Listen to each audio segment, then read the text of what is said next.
Hamdan wa syukran lillah wa salatan wa salaman ala rasulillah wa ala alihi wa sahbihi wa mawalah. Allahumma salli ala sayyidina wa habibina wa maulana Muhammadin wa ala alihi wa sahbihi ajma'in. Amma ba'du, qala Allah ta'ala fi kitabihil aziz, a'udzu billahi minasy syaithanir rajim. Bismillahirrahmanirrahim. Wa ta'awanu 'alal birri wattaqwa wa la ta'awanu 'alal ismi wal 'udwan wattaqullaha innallaha syadidul 'iqab. Qala Rasulullah sallallahu alaihi wasallam, man kharaja fi talabil ilmi fahuwa fi sabilillahi hatta yarji.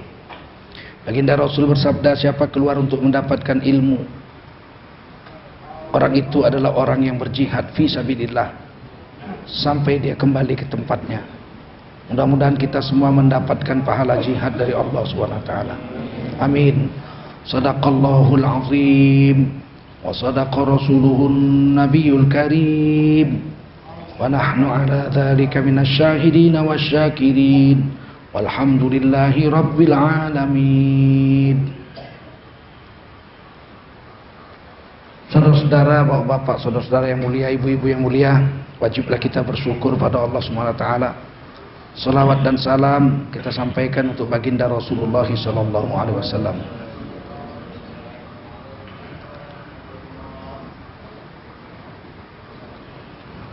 Kita lanjutkan hadis yang ketiga daripada kitab Riyadhus Shalihin.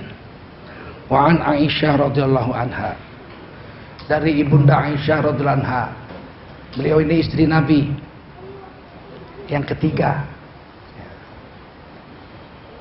Rasulullah SAW menikah umur 25 di Mekah, belum jadi Nabi, dengan seorang wanita yang suci disebut At-Tahirah, keluarga yang suci, yaitu Siti Khadijah radhiyallahu anha. Beliau sudah 2 kali jadi janda. Nabi menikahi Khadijah adalah suami ketiga dari ibunda Khadijah. Beliau menikah, kemudian wafat suaminya, menikah lagi. Suaminya namanya Hindun. Hindun laki-laki.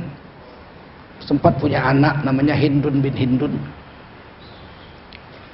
Dan anak-anak Hindun bin Hindun ini oleh Rasulullah diurus, sangat dihormati, disebut At-Tahiriyah, keluarga-keluarga orang yang suci, ya, keluarga keturunan orang yang tohur, orang yang suci.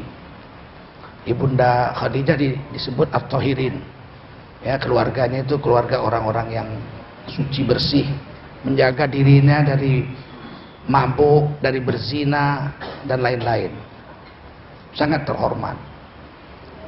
Ibunda Khadijah tidak niat nikah lagi, tapi melihat Nabi pertama kali dagang membawa harta-harta ibunda Khadijah, beliau mengutus seorang budaknya untuk mengawasi, namanya Maisarah. Maisarah laki-laki. Maka dalam perjalanan dari Mekah ke Madinah dan ke Syam, itu Maisarah melihat perilaku Rasul. Siang jalan panas terik nggak ada, karena selalu dipayungi oleh awan. Kemana Nabi pergi ada awan. Sejak kecil begitu. Kemudian kalau malam Nabi selalu merenung, melihat ke langit. Ada yang dipikirkan deh. Jarang bicara. Kalau ada pekerjaan rombongan Nabi ikut bekerja, sehingga jujur sekali. Sampai di Syam dagangnya sangat jujur. Kalau ditanya ini barang berapa dijual, kalau kira-kira begini, saya beri contoh. Ini yang punya barang suruh jual 1.000. Wah, kalau 1.000 kemurahan, kamu dari Mekah jauh. Ini saya beli 1.500 gitu. Maisarah dari jauh lihat gitu, oh, barang laku 1.500. Oh, ini yang barang kedua dijual 700, yang punya suruh jual 700. Dibeli 1.000. Maisarah lihat gitu. Dan barang habis, laku semua. Ketika pulang Rasulullah lapor dengan Ibunda Khadijah, barang laku semua. Barang yang pertama suruh jual 1.000, dibeli 1.500. Ini duitnya. Itu Ibunda Khadijah tuh kan kaget setengah mati itu. Loh, ada orang sejujur ini. Memang Nabi sudah digelar Al-Amin, orang yang sangat terpercaya, dari kecil sudah digelar Al-Amin. Tapi dagang, kalau kita coba suruh jual di barang 1.000, dibeli 1.500, kita laku tapi cuma 700. Lebih banyak kita dapat duit dari yang punya barang. Kita menganggap itu kepandaian kita berdagang. Kalau Rasul tidak, jujur. Sehingga Ibunda Khadijah nggak bisa tidur. Kemudian kawan akrab Ibunda Khadijah namanya Nufaisah. Ada yang bilang Nafisah. Nah, kamu ini kayak jatuh cinta gitu. Ibunda Khadijah malu-malu juga bilang, ya saya kagum aja dengan itu laki-laki Muhammad bin Abdullah, begini. Mau nikah sama dia. Loh, saya ini udah tua, dia masih bujangan. Itu urusan saya, serahkan saya. Jadi dari dulu sudah ada mak comblang, itu sudah ada. Kemudian Nafisah atau Nufaisah ini jumpa Nabi. Al-Amin, kamu itu kan sudah tua, udah umur berapa? 25. Bapak kamu dulu nikah umur 25. Kamu nikahlah. Saya mau, tapi saya kan miskin. Saya hanya punya beberapa ekor anak onta. Itu pun upah dari Ibunda Khadijah. Upah dagang itu saya diberi beberapa ekor anak onta. Ini saya baca dari Haikal ya, sejarah Nabi, Profesor Haikal. Jadi, udah, kalau kamu mau dengan Khadijah, mana mungkin Khadijah orang kaya. Udah, itu urusan saya. Gitu. Akhirnya Nabi menikah. 25 tahun Nabi menikah dengan satu-satunya istri Ibunda Khadijah. Tidak pernah dimadu sampai wafat umur 65. Dan Nabi umur 50. Jadi Nabi itu sampai umur 50 tidak memadu istri pertamanya. Sampai istri pertama wafat. Wafat di pangkuan Rasulullah SAW. Sebagai satu-satunya istri. Anak Nabi laki-laki wafat semua. Al-Qasim wafat. Maka Nabi digelar Abul Qasim. Bapaknya Al-Qasim. Orang lain nggak boleh pakai gelar Abul Qasim. Yang dapat gelar Abul Qasim itu kata Nabi cuma Nabi sendiri. Tapi semua anak Nabi yang laki-laki wafat. Anak perempuan Nabi 4. Zainab, ini yang paling tua. Kemudian Ruqayyah, Umi Kulsum, kemudian Siti Fatimah radhiyallahu anhun ajmain. Zainab nikah dengan satu orang Quraisy yang terhormat, tapi tidak Islam. Ketika Nabi hijrah, sudah kita bahas hadis pertama, hadis kedua tentang hijrah. Suaminya nggak mau ikut. Zainab radhiyallahu anha pergi hijrah, bawa anak bayinya. Oleh keluarga suaminya ditarik anaknya, tarik-tarikan putus tangannya, sehingga cucu Nabi ini wafat. Ibunda Zainab pergi sendiri ke Madinah. Seorang wanita menjalani padang pasir naik onta 500 km, 121 kilo, sendiri, anak mati lagi karena tangannya putus, jadi rebutan, ditarik-tarik keluarga suami. Maka Siti Zainab pergi sendiri, baru mau keluar kota Mekah jumpa seorang pemuda, pemegang kunci Ka'bah. Beliau lihat anak Nabi pergi. Anaknya Al-Amin mau pergi kemana? Siti Zainab bilang, saya mau ikut bapak saya ke Madinah. Maka laki-laki soleh ini, tapi tidak Islam, belum Islam. Ini orang baik. Namanya Utsman bin Hunayf. Belakangan masuk Islam dan ini gurunya Imam Hanafi. Ini Imam Hanafi sempat berguru dengan 7 orang sahabat. Maka beliau disebut tabi'in, orang yang jumpa dengan sahabat. Salah satu gurunya Imam Hanafi, Utsman bin Hunayf ini yang memegang kunci Ka'bah. Anas bin Malik, pembantu rumah tangga Rasul 8 tahun. Penghafal hadis nomor 2 paling banyak. Ini juga gurunya Imam Hanafi. Maka laki-laki ini memegang tali unta itu. Dan dia mengatakan, wahai anaknya Al-Amin, saya akan mengantarkan kamu sampai Madinah. Waduh, Masya Allah. Allah bukakan hati seorang laki-laki yang baik ini. Mengantarkan Siti Zainab 521 km dari Mekah ke Madinah. Beliau berjalan kaki, Siti Zainab naik onta. Bukan orang Islam nih. Sampai di Madinah, dia serahkan sama Rasulullah. Wahai Al-Amin, ini anakmu. Sudah saya antar.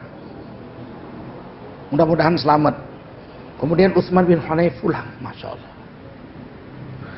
Kata Siti Zainab, selama perjalanan Mekah Madinah, itu laki-laki tidak pernah memandang ke belakang. Tidak pernah memandang saya. Lihat depan aja. Ini belum Islam nih.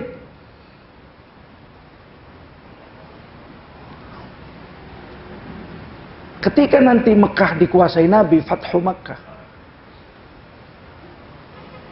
beliau menyerahkan kunci Ka'bah kepada Rasulullah. Mekah sudah kalah. Kunci Ka'bah punya Rasul. Dikasih, diserahkan pada Rasulullah. Saya sudah sampai di sinilah khidmat saya untuk memegang kunci Ka'bah. Itu turun-temurun itu. Dari bapaknya ke cucunya itu. Nah, diambil Nabi, terus Nabi tersenyum. Kurasa kaulah yang paling pantas memegang kunci Ka'bah ini. Diserahkan lagi sama Utsman bin Hunayf. Sebab Nabi ingat ini laki-laki luar biasa ini, baik ini. Utsman bin Hunayf masuk Islam dan kemudian wafat dengan baik dan menjadi guru daripada Imam Hanafi. Anak Nabi yang kedua Ruqayyah, yang ketiga Ummi Kulsum. Dinikahkan Nabi dengan anaknya Abu Lahab. Maaf, ini cerita hadis, mesti disyarah begini ya. Ini namanya mustalah hadis. Rijalul hadisnya mesti dijelaskan, pemangkunya itu. Anak Abu Lahab namanya Utbah dengan Utaibah. Utbah abangnya, Utaibah adiknya. Utaibah itu artinya Utbah kecil. Utbah kecil namanya Utaibah. Kawin dengan Ruqayyah dengan Ummi Kulsum. Tapi ketika turun surat Tabbat yada Abi Lahabi wa tab, celakalah kedua tangan Abu Lahab. Ma'aghna anhu maluhu wa ma kasab. Tidak ada gunanya harta yang dia cari dan apa yang dia usahakan seumur hidupnya. Karena nggak punya iman, nggak ada guna. Itu turun, istri Abu Lahab marah besar. Namanya Ummi Jamil. Ummi Jamil tapi juling. Kata Ummi Jamil, aku tidak mau lihat lagi ini anaknya Muhammad sallallahu alaihi wasallam. Dua-duanya ceraikan. Maka Utbah dengan Utaibah menceraikan anak Nabi yang mulia ini. Ruqayyah dengan Ummi Kulsum ini janda masih dalam keadaan masih sangat remaja ya. Sedih sekali Nabi. Abu Lahab itu paman Nabi, sangat sayang dengan Nabi. Membebaskan budaknya Suwaibah untuk menjadi ibu susu Nabi. Ketika dengar Nabi lahir, yang menyusukan Nabi itu budaknya Abu Lahab namanya Suwaibah. Beliau juga yang menyusukan Sayyidina Hamzah karena memang seumur. Kemudian beliau senang sekali dengan Nabi. Tapi saking senangnya sampai kawin pun anak Nabi dikawinkan dengan anak Abu Lahab. Tapi dia tidak mau masuk Islam dan memusuhi Islam. Sehingga dia mati kafir dalam keadaan hina. Satu hari Abbas radhiyallahu anhu, abang adik daripada Abu Lahab, paman Nabi 3 tahun lebih tua dari Nabi. Kalau Sayyidina Hamzah sebaya, kalau Abbas lebih tua 3 tahun. Ini kaya raya Abbas ini, rentenir. Abbas ini kerjanya rentenir. Merentikan uang, membungakan uang. Lintah darat sebelum masuk Islam, jadi kaya. Oleh Nabi, ketika Nabi sudah kawin dengan Ibunda Khadijah, Nabi bilang, ini Abu Thalib miskin. Saya ikut Abu Thalib sejak umur 8 tahun, kata Nabi. Anaknya banyak, miskin. Sedangkan Abu Thalib bertugas memberi minum kepada semua jemaah haji. Haji sudah ada sejak zaman Nabi Ibrahim. Maka mari kita bagi-bagi anaknya. Nabi musyawarah dengan Abu Lahab dengan Abbas. Abu Lahab ambil yang besar, Haris. Abbas ambil Ja'far bin Abu Thalib yang paling ganteng, yang paling mirip dengan Rasul. Nanti kelak beliau wafat di peperangan Mu'tah di Jordania, perang Mu'tah bersama anak angkat Nabi Zaid bin Harithah, Ja'far bin Abi Thalib dan Abdullah bin Rawahah, penghulu orang Madinah. Yang paling kecil diambil Nabi, Sayyidina Ali, tinggal sama Rasulullah SAW. Kelak anak Nabi Ruqayyah dengan Ummi Kulsum dinikahkan Nabi dengan Sayyidina Utsman di Madinah. Sayyidina Utsman nikah dengan Ruqayyah, sempat punya anak laki-laki, tapi umur 5 tahun atau 6 tahun dipatuk ayam matanya dan infeksi, kemudian wafat. Sehingga Ruqayyah wafat dalam keadaan tidak punya anak juga, anaknya wafat. Kemudian Nabi menikahkan Sayyidina Utsman dengan Ummi Kulsum dan tidak punya anak juga, wafat. Nah, yang keempat Sayyidah Fatimah dinikahkan Nabi dengan Abu Thalib. Anak Abu Thalib yaitu Ali bin Abu Thalib yang tinggal dengan Nabi sejak umur 8 tahun. Nah, setelah Ibunda Khadijah wafat, Nabi duda setahun sampai umur 50. Kemudian Nabi disuruh oleh sahabat-sahabat nikah, sebab nggak ada guru perempuan yang mengajarkan fikih, bagaimana haid, bagaimana nifas. Tentu harus perempuan yang ngajar, lebih cocok, lebih enak. Maka Nabi katakan, Nabi susah melupakan Ibunda Khadijah, sangat susah. Bahkan beberapa tahun kemudian nanti Hana, adiknya Siti Khadijah, datang ke rumah Nabi, bunyi tekleknya itu, sendal kayunya itu, apa namanya, bakia, bunyi tekleknya itu, bunyi bakianya itu, keletak keletek, keletak keletek, keletak keletek, menuju rumah Nabi. Nabi itu tegang menghadap pintu itu, tegang, terkesima, menunggu siapa tamu itu. Begitu keluar Hana, ditepuk Nabi paha Nabi. Alah Hana, kupikir kamu Khadijah, cara jalanmu itu mengingatkan aku kepada istriku. Begitu Nabi sayangnya kepada istri, maka tidak pernah dimadu. Istri pertama Rasulullah itu. Maka kemudian Nabi katakan, sudahlah, kalau memang perlu guru, kawinlah saya. Carikan wanita yang cocok untuk saya. Ini Nabi tidak mencari. Dicarilah, dapat seorang wanita namanya Saudah binti Zam'ah. Beliau badannya tinggi besar, sanggup mengangkat air sendiri, giling gandum sendiri, mengurus rumah tangga, ngurus anak-anak Nabi, pokoknya dia kuat. Dinikahi Nabi ketika Nabi umur 51, dan Siti Saudah binti Zam'ah ini umurnya 61 tahun. Jadi lebih tua 10 tahun. Kalau Ibunda Khadijah lebih tua 15 tahun. Maka Nabi pun berumah tangga dengan Siti Saudah binti Zam'ah radhiyallahu anha.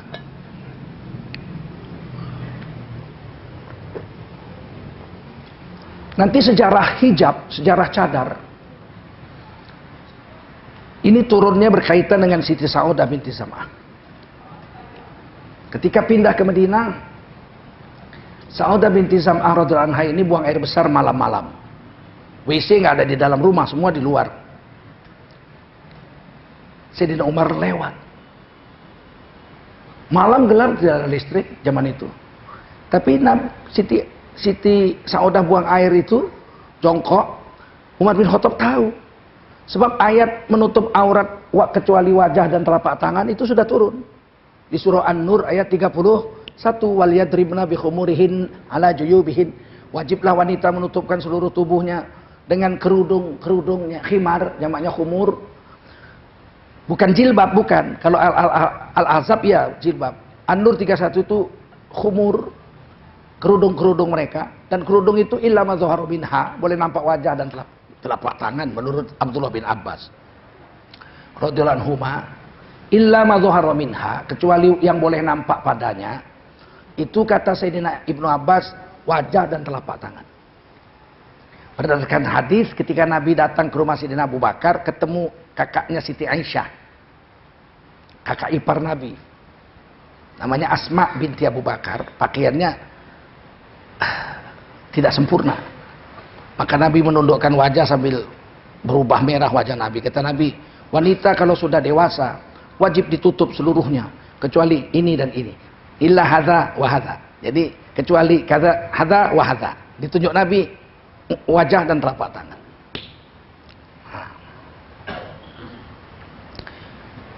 Waktu Siti Saudah buang air besar itu ayat menutup wajah menutup tubuh kecuali wajah dan telapak tangan sudah turun. An-Nur 31 sudah turun. Waktu lewat Sayyidina Umar, dia lihat nggak bisa tidur. Sayyidina Umar risau dia. Malam itu dia bilang, nggak enak lah. Maka besok pagi dia jumpa Nabi, ya Nabi, perintahkanlah istrimu dan anak-anak perempuanmu dan seluruh istri-istri kami orang beriman supaya tutup seluruh tubuhnya sama wajah-wajahnya sekalian. Ini hadis Bukhari ya, asbabun nuzul daripada Al-Ahzab 59. Kalau kecuali wajah dan telapak tangan, hadisnya Abu Dawud. Dan hadis ini dhaif karena dari Duraik, dari Aisyah radhiyallahu anha, Duraik lam yadrak Aisyah. Sayyidina Duraik tidak jumpa dengan Aisyah. Hadis ini munqati, putus. Makanya status nampak wajah telapak tangan itu hadisnya hadis Abu Dawud, dhaif kedudukannya. Tapi kalau asbabun nuzul ayat Al-Ahzab 59 ini hadis Bukhari, sahih kedudukannya. Katanya Sayyidina Umar radhiyallahu anhu, perintahkanlah istrimu, anak perempuanmu dan semua perempuan beriman, istri kami semua, tutup mukanya semua, seluruh tubuhnya. Nabi diam Nabi. Turun wahyu, maka bunyi wahyunya itu persis seperti yang dibilang Sayyidina Umar. Ya ayyuhan Nabi, hai Nabi sallallahu alaihi wasallam,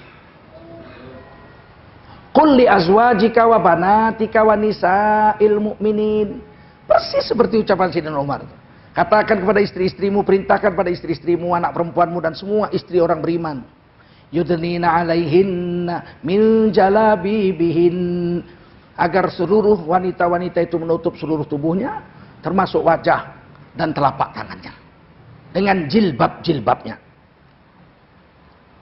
Kalau kita lihat di tafsir Ibnu Katsir, kebesaran. Tafsir Jalalain dulu, yang paling kecil. Ini tafsir wajib seluruh pesantren se-Indonesia.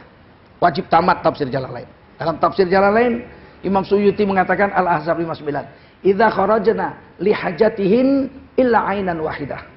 Jika wanita keluar rumah karena ada hajatnya yang tidak bisa tidak, dia mesti keluar. Maka yang boleh nampak adalah sebelah matanya saja. Nah, bayangkan tuh. Kalah Batman. Dan itu dijabarkan dalam tafsir tadi Suyuti, tafsir Jalalain, dua Jalal, kemudian dijabarkan dalam tafsir Sawi, kemudian dijabarkan dalam tafsir Fi Ahkamil Quran juga, Imam Qurtubi 20 jilid. Kemudian Imam Ibnu Katsir. Nah, Imam Ibnu Katsir ini menceritakan ketika ayat ini turun, besok harinya seluruh kota Madinah itu, wanita-wanita Madinah keluar rumah hitam-hitam seperti gagak-gagak yang bertengger di atas kepalanya. Itu disebut aswad, hitam, gagak hitam. Jadi warnanya, kalau Imam Suyuti mata sebelah nampak, warna nggak ada. Tapi kalau Ibnu Katsir mengatakan seluruh wanita se-Madinah waktu keluar rumah mereka setelah ayat itu turun, Al-Ahzab 59, mereka pakai baju hitam-hitam, di kepalanya seperti bertengger, gagak-gagak hitam di kepala mereka. Ada 3 ayat yang turun karena permintaan Sayyidina Umar. Pertama, sholat di maqam Ibrahim. Wattakhidhu mim maqami Ibrahim musalla. Itu permintaan Sayyidina Umar. Turun wahyu, persis seperti permintaan itu. Yang kedua, mengharamkan khamar. Khamar itu dulu nggak haram. Surah Al-Imran tidak haram, ada baiknya tapi jahatnya lebih banyak. Kemudian jangan kau sholat berjemaah kalau mabuk. Wala taqrabus sholah wa antum sukaro. Habis sholat isya, sahabat-sahabat yang pemabuk mabuk lagi. Subuh udah sadar dari mabuk. Baru Umar bin Khattab bilang, nggak bagus ini laki-laki Islam ini kalau mabuk. Haramkan khamar. Turun ayat atas permintaan Umar bin Khattab. Innamal khamru wal maisir wal ansabu wal azlam rijsun min amali syaiton. Al-Maidah 90. Itu atas permintaan Umar bin Khattab. Baru yang terakhir adalah menutup seluruh tubuh bagi wanita termasuk wajahnya. Al-Ahzab 59, hadis Bukhari. Itu asbabun nuzul tentang ayat hijab Al-Ahzab 59, buang airnya istri Nabi yang kedua, Siti Sa'odah binti Zam'ah. Di tahun yang sama, kalau kata Syekh Imroni dalam kitab Al-Bayan ayat jilid 9, awal tahun Nabi nikah dengan Siti Sa'odah binti Zam'ah, di akhir tahun Nabi diperintahkan Allah untuk menikahi Siti Aisyah radhiyallahu anha. Dan ini perintah. Malaikat Jibril langsung beritahu. Bahkan ada satu riwayat, Malaikat Jibril bawa daun. Daun sorga. Bawa. Malaikat Jibril bilang sama Nabi, nikahi perempuan ini. Kemudian Malaikat Jibril pergi. Berarti Allah yang perintah. Makanya Siti Aisyah selalu bangga. Aku adalah istri Nabi yang dinikahkan Allah dari langit. Begitulah kira-kira itu. Karena memang perintah Allah. Kalau Sa'udah permintaan sahabat. Satu riwayat, nah kawini perempuan ini. Nabi bingung itu. Siapa ini? Berarti kan Nabi nggak pernah lihat wajah perempuan. Walaupun ayat hijab belum turun. Karena ini masih di Mekah. Maka Nabi datangi Umi Hani. Kakaknya Sayyidina Ali. Anaknya Abu Thalib.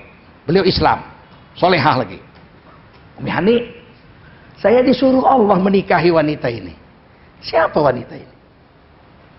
Umi Hani lihat, ini anak Abu Bakar, namanya Siti Aisyah.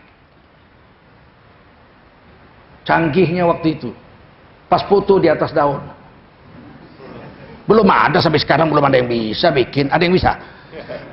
Pas foto di keramik ada, di kertas ada, di kaca ada, di aluminium ada, di besi ada. Bisa di foto, bisa dicuci di daun, coba tes. Jadi nggak usah sombong dengan teknologi. Kecil itu, kecil. Yang paling hebat Allah Subhanahu wa taala. Betul? Fa'alu lima yurid. Allah mau buat apa aja bisa. Terserah Allah. Nah, ini istri Nabi. Yang ketiga, Siti Aisyah dinikahi perawan. Panjang umur. Cerdasnya luar biasa. Inilah untungnya. Kenapa Allah? Ini hikmah. Kenapa Allah perintahkan Nabi menikahi Siti Aisyah? Karena nanti hadis-hadis tentang rumah tangga Rasulullah itu yang menceritakannya Siti Aisyah. Bagaimana Rasulullah mandi junub, siapa yang tahu? Kalau nggak istri Nabi, siapa yang tahu? Oh, istri Nabi kan banyak, iya, tapi kan udah tua-tua, wafat semua. Yang panjang umur Siti Aisyah karena dinikahi masih muda sekali. Bagaimana membersihkan mani yang sudah kering? Itu hadis Siti Aisyah. Kain Nabi kena mani tapi sudah kering.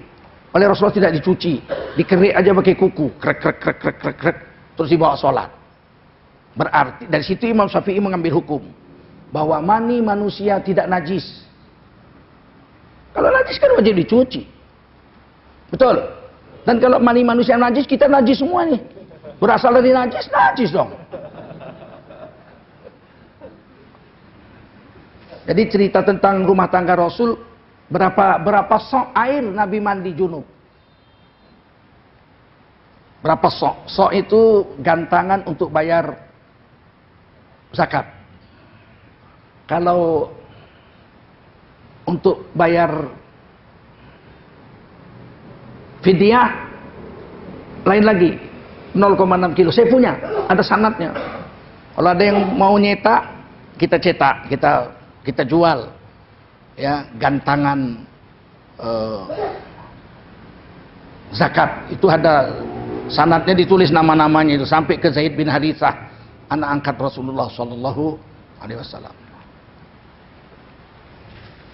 Untuk bayar fidyah.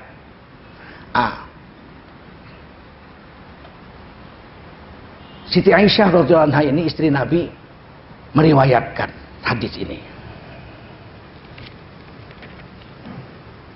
Qalat, berkata Siti Aisyah radhiyallahu anha, Qala Nabi sallallahu alaihi wasallam, telah bersabda baginda Rasulullah sallallahu alaihi wasallam, la hijrata ba'dal fathi. Setelah Mekah dikuasai Nabi, hijrah nggak ada lagi. Hijrah dalam artian fisik. Dulu ketika Nabi pindah dari Mekah ke Madinah, semua orang pindah ke Madinah. Semua pindah. Abu Zar Al-Ghifari, desanya itu di Ghifar. Jaraknya dia pertengahan antara Mekah dengan Madinah. Di situ ada desa namanya desa Ghifar. Abu Zar Al-Ghifari, Abu Zar dari Ghifar. Beliau kepala desa di situ. Beliau masuk Islam karena mendengar ada orang ngaku Nabi di Mekah. Dia utus adiknya datang ke Mekah belajar tentang Nabi. Kemudian adiknya bilang, hebat itu laki-laki. Wah, kalau gitu biar aku lihat sendiri ya. Nggak puas, dia lihat sendiri.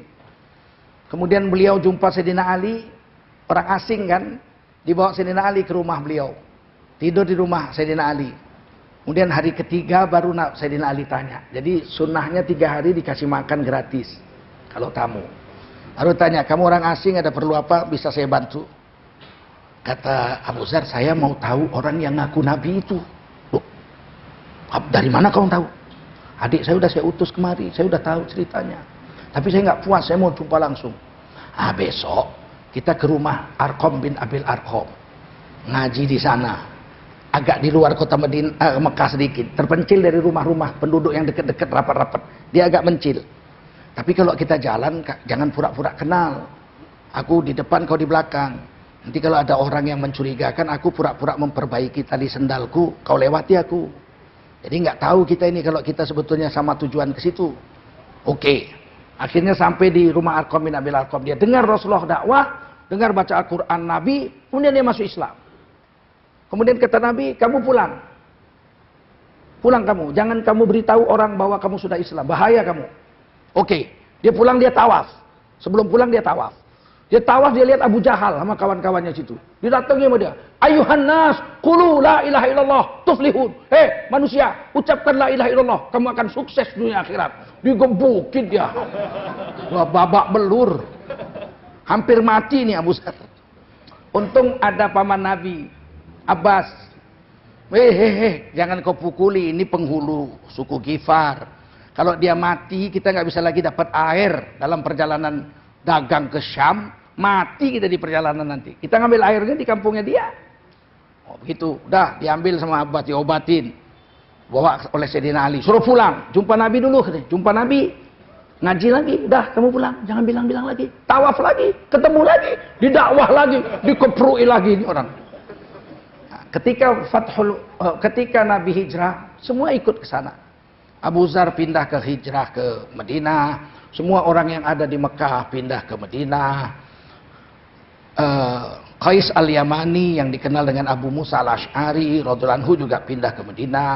Salman Al-Farsi dari Farsi cari Nabi. Nah, kata gurunya pendeta bilang ada Nabi. Pendeta terakhir bilang saya sudah nggak ada lagi. Setelah saya pendeta sudah nggak ada yang jujur. Kamu kalau mau ngaji lagi setelah saya mati, kamu ngajinya satu sana di daerah Madinah ada Nabi.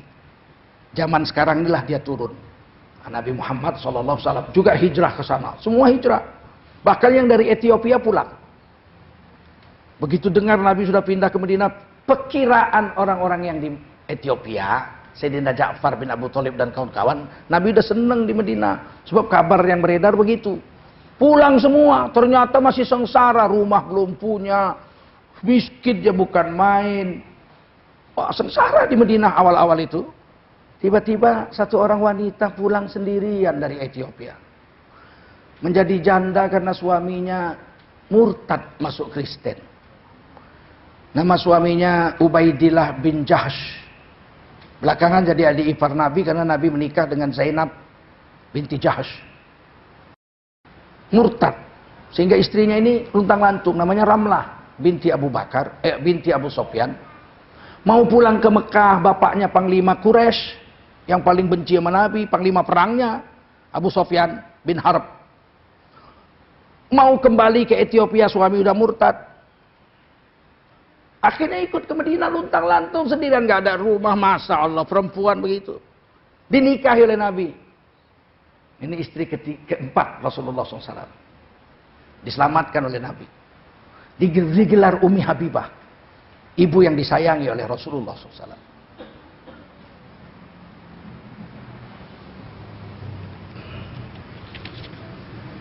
Bersabda Nabi SAW, tidak ada hijrah setelah Fatah. Jadi ketika Nabi belum menguasai Mekah, Mekah masih dikuasai Quraisy. Semua sahabat, semua orang masuk Islam pindah ke Madinah. Sampai di Madinah, Nabi tukar nama suku asli Madinah yang sudah 1000 tahun di Madinah. Mereka itu datang 1000 tahun sebelum Rasulullah lahir. Karena bendungan Maghribi di Yaman, negeri yang makmur, kaya raya yang disebut dalam Quran baldatun thayyibatun wa rabbun ghafur itu karena di Yaman itu mereka membendung 7 sungai, 7 gunung. 7 gunung dibendung, jadi satu jadi danau, airnya sungai ditampung jadi bendungan raksasa. Mereka kaya raya karena makanan banyak di situ, anggur, kurma, semua delima. Sehingga mereka kaya, karena mereka soleh sekali, maka mereka digelar baldatun thayyibatun wa rabbun ghafur. Tapi kemudian mereka murtad menyembah matahari, bendungan itu dijebolkan Allah. Mereka miskin karena kering kerontang. 2 suku pindah cari negeri baru, suku Aus dengan Khadraj. Inilah penduduk Madinah yang orang Arab. Tapi di Madinah waktu itu sudah ada 3 suku. Yahudi, Bani Nadir, Bani Quraidah dengan Bani Qainuqa. Bani Nadir, Bani Quraidah dengan Bani Qainuqa. Jadi ada 5 suku. Nabi pindah ke Madinah, Nabi bikin perjanjian dengan yang bukan Islam, dan yang Islam Bani Aus dengan Khadraj. Kata Nabi, mulai hari ini tidak ada Aus Khadraj. Semuanya disebut kaum Ansor. Sedangkan yang pindah ke Madinah semuanya disebut kaum Muhajirin. Tidak ada lagi hijrah-hijrahan kata Nabi. Setelah Mekah kita kuasai. Jadi kalau bapak sekarang jual rumah, pergi ke Madinah, nggak dapat pahala hijrah. Paham? Bapak punya sawit 1000 hektar, jual, pindah ke Madinah. Ya pindah aja biasa, pindah biasa, nggak ada lagi pindah yang disebut hijrah. Kalau mati di jalan mati syahid, nggak dapat lagi. Itu hanya ketika belum Fathul Makkah. Walakin jihadun waniyah. Akan tetapi setelah Mekah dikuasai Nabi, jihad itu adalah bersusah payah dalam berniat. Dalam hadis lain dikatakan pindah dari yang batil kepada yang hak. Minal zulumati ilan nur, minal batil ilal haqqi. Pindah dari yang nggak sholat jadi sholat, dari membuka aurat jadi menutup aurat, jadi makan riba. Sekarang bank simpan deposito di bank konvensional, besok pindah ke bank syariah, halal, pindahkan. Pokoknya pindahnya itu pindah daripada yang batil kepada yang hak. Kalau pindah fisik, jual rumah, pindah Madinah, nggak ada lagi kata Rasulullah SAW. Wa idza tanfirtum fanfiru. Dan kamu disuruh bersiap-siap. Apabila nanti ada perintah perang, maka kamu sudah siap untuk perang. Wow, jadi bersiap-siap itu. Infiru di situ keluar untuk perang, membela agama. Pasti terjadi itu. Minimal waktu Imam Mahdi datang kita perang lawan Yahudi. Makanya orang Islam ini nggak boleh lemes-lemes, ngerokok, anak muda ngerokok, main gitar. Kamu harus keker, badanmu harus kuat. Olahraga kamu. Agim aja masih naik kuda. Memanah kamu, naik kuda kamu, main pedang. Apapun ceritanya, walaupun ada Kapolda bilang itu seperti zaman batu. Lebih zaman batu, katanya latihan kuda, latihan manah itu katanya zaman batu. Dia lupa. PON dan Olimpiade masih ada tolak peluru. Mana lebih zaman batu? Naik kuda sama tolak peluru. Makanya kalau ngomong itu dijaga mulut. Jangan malu sendiri nanti, betul nggak? Dibilangnya berkuda dan memanah zaman batu. Lempar lembing lebih primitif lagi dari mana? Masih dilakukan juga di Olimpiade, ya enggak? Inilah kadang-kadang memang Kapolda ini perlu penataran P4. Iya, kadang-kadang ngomongnya itu nyelekit, nyakiti hati kita orang Islam. Nanti kita balas malu dibilang kita radikal lagi. Radikal, menghina Kapolda. Astagfirullahaladzim. Ini ngaji nih, enggak cerita politik. Jadi wa idzastanfirtum, jika kamu diperintahkan untuk keluar, fanfiru, maka keluarlah kamu, bela agamamu. Dan itu pasti terjadi. Tidak akan datang hari kiamat sebelum kamu berperang dengan orang-orang yang rambutnya cikra, matanya sipit, dan kulitnya kuning. Siapa itu? Ayo, siapa itu? Itu hadis Bukhari. Hadis Bukhari itu. Kalau kata Jayabaya, nanti Jawa akan perang melawan suku yang matanya sipit, kulitnya kuning. Namanya Cino. Kamu orang Jawa tinggal separuh. Jadi berarti orang Jawa 100 juta tinggal 50 juta yang hidup. Sedangkan Cino tinggal sepasang. Orang Jawa mati tinggal separuh yang hidup. Sedangkan orang Cina tinggal 2 orang aja, laki-laki perempuan, suami istri. Mungkin saya lah itu. Kan saya anak Cina. Hadis ini riwayat muttafaqun alaih, riwayat Imam Bukhari dan Muslim. Khusus untuk kitab-kitab yang membahas Bukhari Muslim, ada satu kitab namanya Lu'lu' wal Marjan. Saya melihat sudah dijual di toko, sudah diterjemah. Silakan beli untuk baca-baca. Jangan membaca hadis tidak berguru. Nanti pemahamannya jadi keliru. Sekian saja, sudah masuk waktu Isya. Belum. Ada yang mau bertanya silakan. Hari ini pendek saja karena saya ada kerja lain di situ di Pondok Aren. Oke, mungkin kita batasi 2 pertanyaan untuk jemaah semua karena ayahnya harus ke Masjid Cipayung. Bagi siapa yang mau ikut langsung setelah ini, pada Isya langsung ke Masjid Cipayung ya, insyaallah. Silakan cepat langsung. Ada pertanyaan? Mungkin jemaah wanitanya ada yang mau bertanya? Ya, silakan.